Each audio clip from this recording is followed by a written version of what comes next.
আজকে আমি বাঁশের ভিতর ডিম পাড়া দেশি মুরগি রান্না করব।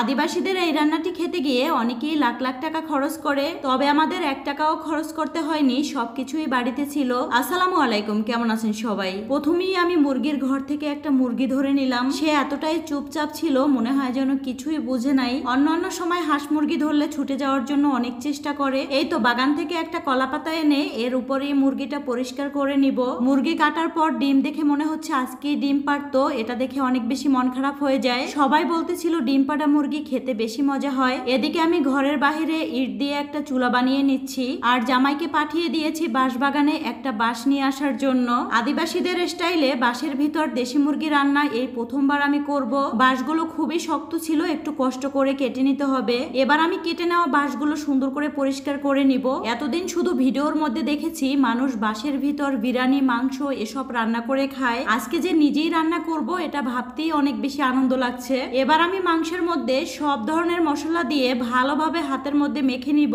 এখানে আমি বাটা মশলা ব্যবহার করেছি, এগুলো আগে থেকেই ভাবে রেডি করে রেখেছিল। এই রান্নায় কোনো পানির প্রয়োজন হয় না। মশলা মেখে কিছু সময়ের জন্য মেরিনেট করে রেখে দিলে ভালো হয়, কিন্তু আমাদের হাতে মোটেও সময় ছিল না, তাই আমি সাথে সাথে বাঁশের মধ্যে সব মাংসগুলো দিয়ে দিচ্ছি। বাঁশের মধ্যে ফাঁকা জায়গায় পুরোপুরি মাংসটা ভরে দেওয়া যাবে না, অর্ধেক পরিমাণে মাংস দিয়ে দিতে হবে। যার কারণে এখানে আমি বাঁশের 3টা পিস নিয়েছি। আমি চাইলে কিন্তু একটাও নিতে পারতাম। এরপর কলাপাতা দিয়ে বাঁশের ফাঁকা অংশটা সুন্দর করে বন্ধ করে দিতে হবে। এরপর আমরা চুলার আগুনে বাঁশগুলো পুড়িয়ে মাংসটা রান্না করে নিব।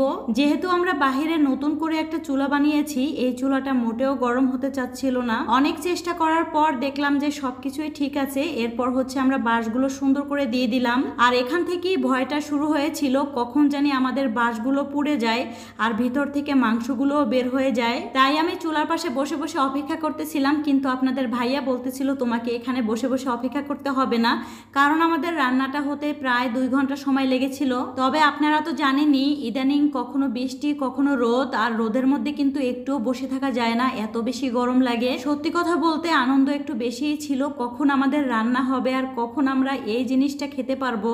অনেক শুনেছি মানুষ ঘুরতে গিয়ে লাখ লাখ টাকা খরচ করে এভাবে বাঁশের মধ্যে রান্না করা খাবার খাওয়ার জন্য।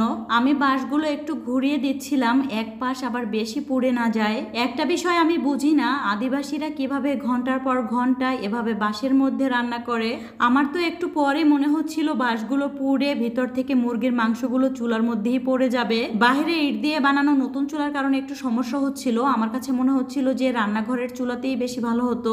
আজকে এই রান্নাটা যে আমি একা করছি তা না, এখানে কিন্তু আপনাদের ভাইয়াও আমাকে অনেকটা সাহায্য করছে। জামাইকে শুধু একবার বলেছিলাম আমি এভাবে বাঁশের মধ্যে রান্না করতে চাই, আর সে প্রথমেই রাজি হয়ে যায়। সত্যি কথা বলতে কষ্ট যতই হোক, এরকম একজন মানুষ পাশে থাকলে কোনো কষ্টই কষ্ট মনে হয় না। কিছু সময় পর থেকেই দেখবেন বাঁশের মধ্যে থেকে একটা শব্দ আসা শুরু করে, আর তখনই আমি বুঝতে পারি আমার রান্নাটা ঠিক মতো হচ্ছে। কিন্তু মনে মনে ভাবতেছিলাম বাঁশগুলো পুড়ে কখন জানি মাংসগুলো বের হয়ে যায়, কিন্তু এরকম কিছুই হয় নাই। যখন রান্না হয়ে যায় ভাবতেছিলাম কলাপাতার মধ্যেই আমি এগুলো বের করে নেব।